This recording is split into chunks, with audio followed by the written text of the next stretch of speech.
एक सांप ने नेताजी को डसा। एक सांप ने नेताजी को डसा, नेता को तो कुछ नहीं हुआ, बेचारा सांप चल बसा। सांपों को दूध पिलाया गया, केचुआ कटिया में लगाए गए। सिंह को कभी ना बलि पर चढ़ा देखा, बकरे ही बलि पर चढ़ाए गए। सूरवीर का कहीं न बाल बांका हुआ, हमेशा गरीब और निर्बल ही सताए।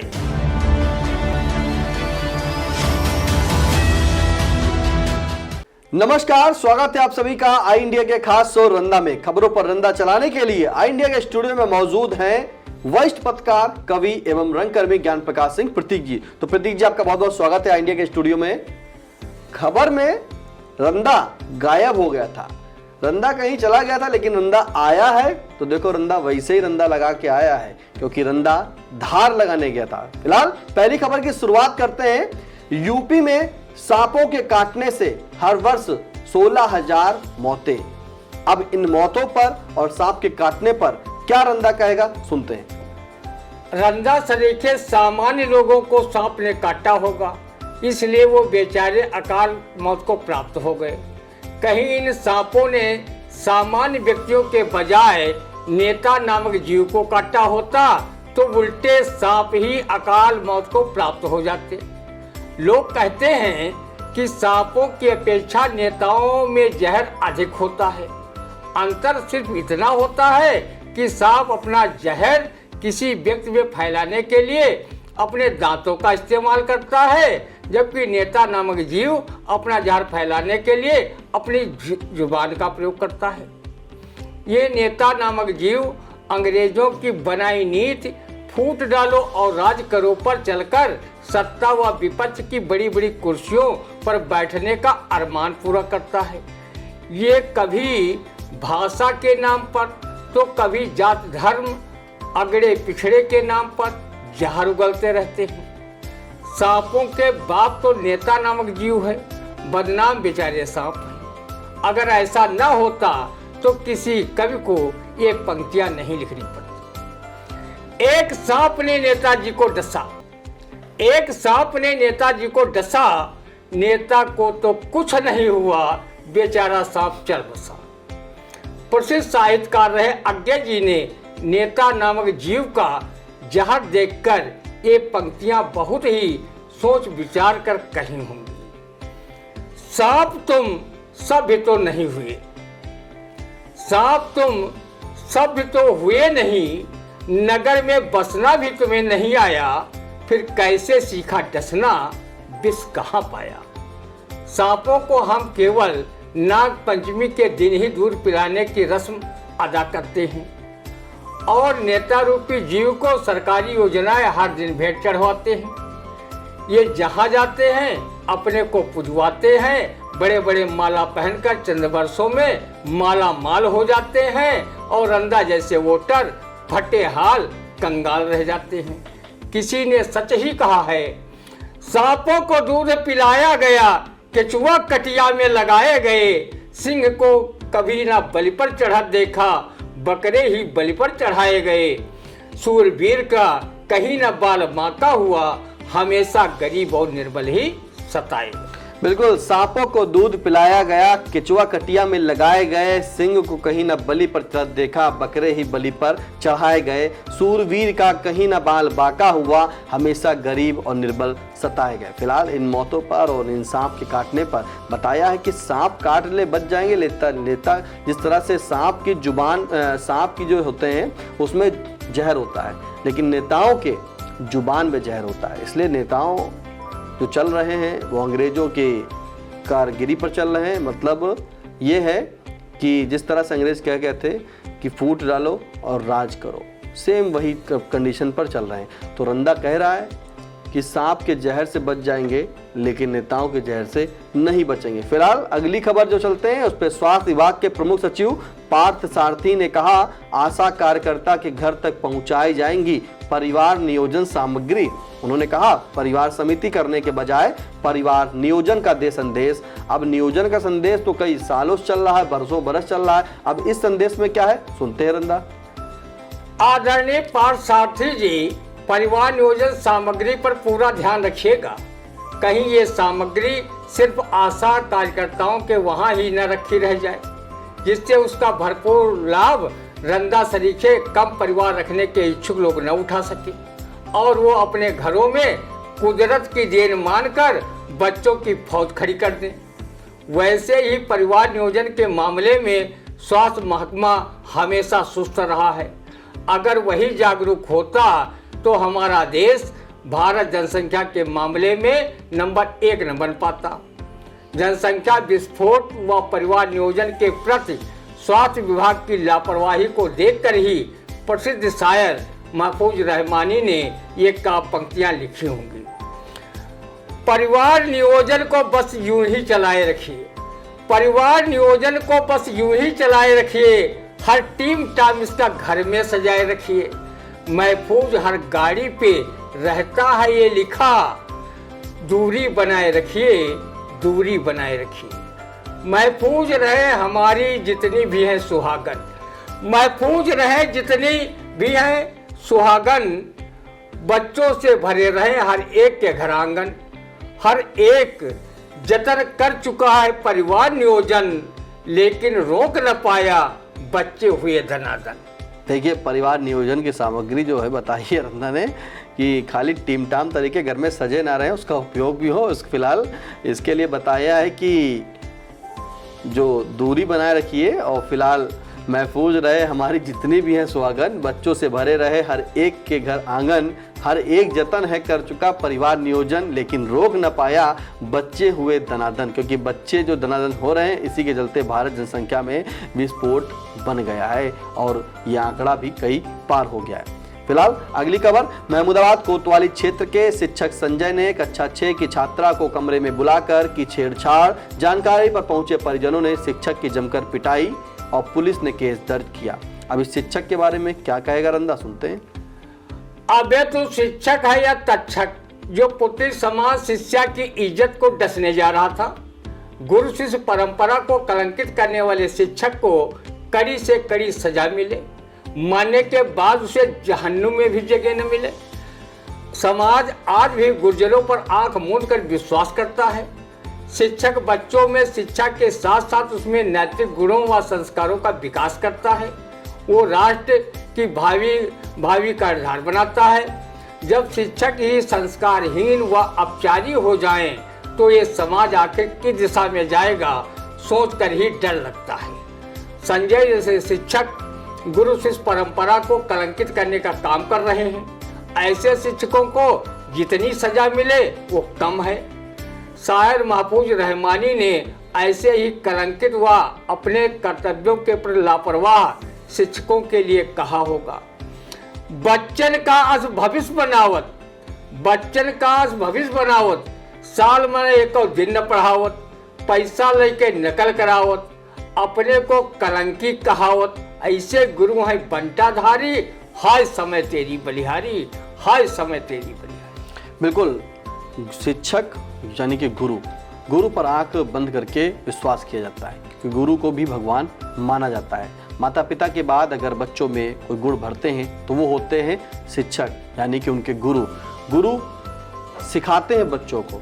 और रंदा जी, हम आपसे एक बात कहेंगे कि जब पहले ट्यूशन पढ़ाने घर पे शिक्षक आते थे, स्कूल में तो चलो एक पूरा माहौल था, बच्चे थे, शिक्षक थे, और आज भी वही समय है जब शिक्षक पढ़ाने घर पे अगर किसी को होम ट्यूशन जाता है पढ़ाने, तो वो जो घर के गार्जियन होते हैं वो शिक्षक के भरोसे ही अपने बच्चों को छोड़ देते हैं। एक कमरा होता है उसमें छोड़ देते हैं कि बच्चा पढ़ने। लेकिन अगर इस तरह के शिक्षक होंगे तो देश में क्या होगा? इससे समाज में बहुत ही जो हम लोगों ने बड़ी तय किया है कि समाज हमारा बड़ा अच्छा रहे, संस्कारी रहे, तो वो सब संस्कार खत्म हो जाएंगे और समाज गलत दिशा में चला जाएगा। ये हमारी भारतीय जो संस्कृति है, सदियों से चली आ रही है, गुरु शिष्य की परंपरा जो सदियों से चली आ रही है, ये कलंकित हो जाएगी और ये इसमें बिखराव होगा। ये अच्छी बात नहीं है। तो अभिभावक ऐसे शिक्षकों को कैसे पहचाने? जैसे कि अभी भी घर में कई बच्चियां पढ़ती, होम ट्यूशन है, कोई शिक्षक जो आते हैं गुरु शिष्य पढ़ाने के लिए, जब घर पे गुरु जाते हैं पढ़ाने को शिष्यों के लिए, तो अभिभावक भी तो चिंतित हैं इस खबर से, क्योंकि इस खबर ने एक गुरु शिष्य को अपमानित नहीं किया है, इसने पूरे गुरु समाज को जो है कलंकित कर दिया है। अब ऐसे उसमें जो है कभी कोई जो है कहावत एक है कि गेहूं के साथ घुन भी पिस जाते हैं। तो सभी गुरु ऐसे नहीं होते, नहीं तो ये ऐसे ही अगर गुरु सब होते तो ये समाज कब से पतित हो जाता। लेकिन जब एक मछली मरती है तो गंदा तो पूरा तालाब कर जाती है। ऐसे गुरुजनों पर अभिभावकों को पूरा ध्यान रखना चाहिए, उनको टेस्ट भी करना चाहिए, चुपके से भी देखना चाहिए, क्योंकि अब वो समय रहा नहीं। अब समय बहुत खराब समय आ रहा है। अक्सर खबरें आ रही हैं कि कहीं पर स्कूल में बैठ करके अध्यापक शराब पी रहे हैं, कहीं वहाँ पर सो रहे हैं, कहीं पर इस प्रकार की छेड़छाड़ जैसी घटनाएं कर रहे हैं। ये बहुत ही विद्रूप रूप समाज का आ रहा है। इसको रोकने की भी जिम्मेदारी समाज के ही लोगों की है। बिल्कुल, वो इस पर पूरी नज़र बनाए रखें। बिल्कुल, अगर ये भावी पीढ़ी अगर हम नहीं संभाल पाए, देख नहीं पाए, उस पर निगरानी नहीं रख पाए, तो समय बहुत खराब होगा। बिल्कुल, समय बड़ा खराब होगा।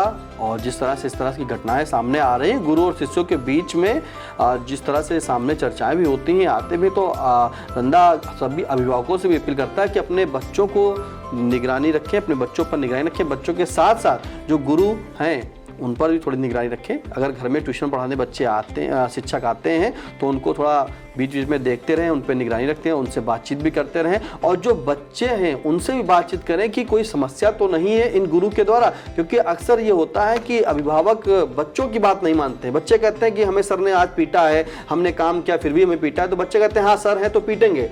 लेकिन अभिभावकों को जो है बच्चों की भी बात सुनना चाहिए और जो शिक्षक है उनकी बात सुनना चाहिए। दोनों का जो कम्युनिकेशन है उसको खुद संभालना चाहिए, क्योंकि बच्चे आपके हैं, वो भविष्य है देश का और आपका भी भविष्य है। इसलिए एक तालाब, जैसे कि आपने कहा, एक मछली पूरे तालाब को गंदा करती है, तो पूरे तरीके से सभी गुरुओं पर ये बात आ जाती है, लेकिन सभी गुरु एक जैसे नहीं होते। फिलहाल अगली खबर की शुरुआत करते हैं।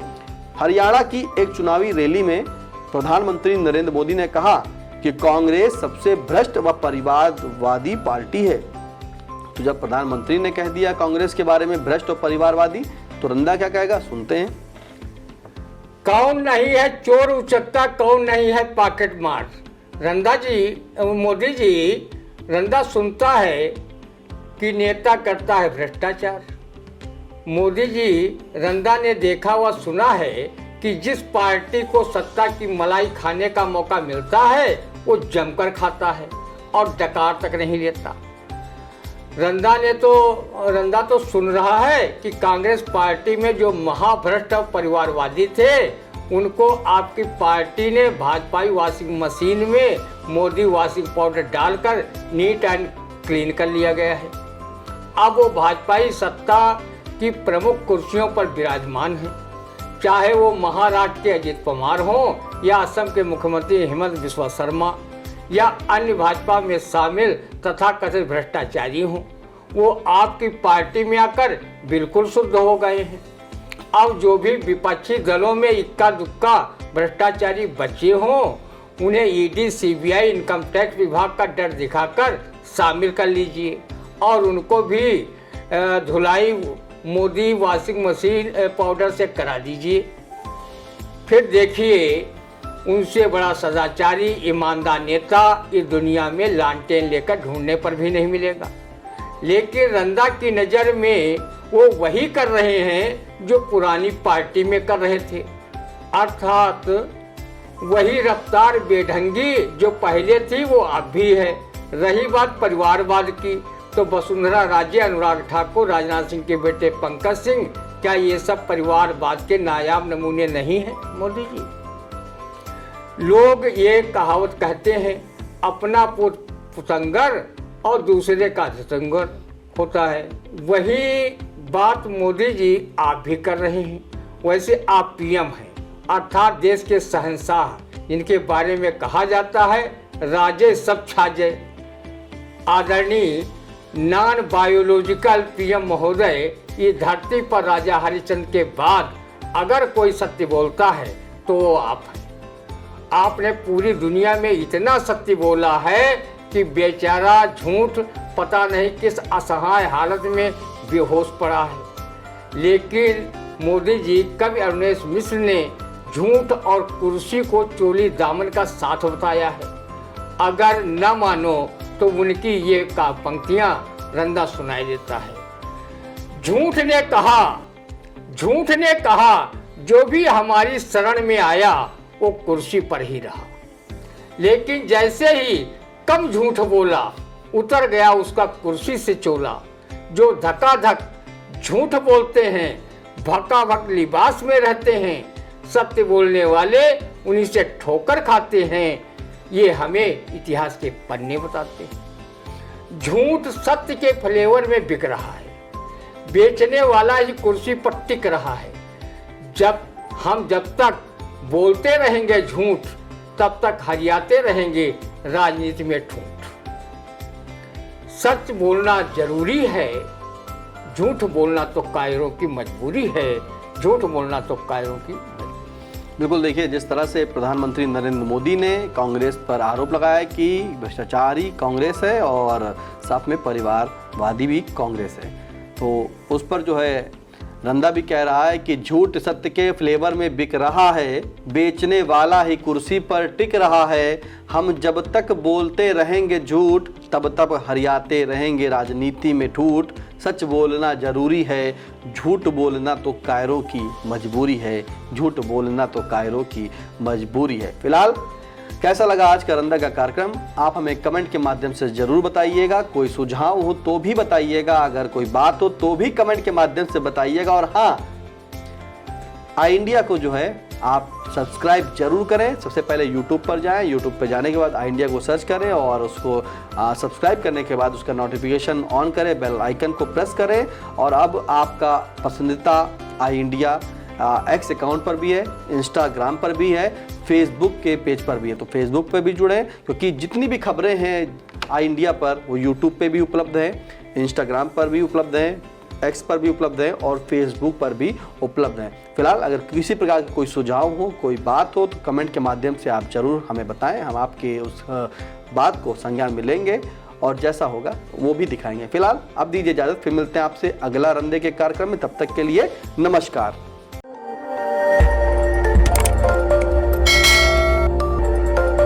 खबर आपकी, नजर हमारी। देखते रहिए आई इंडिया।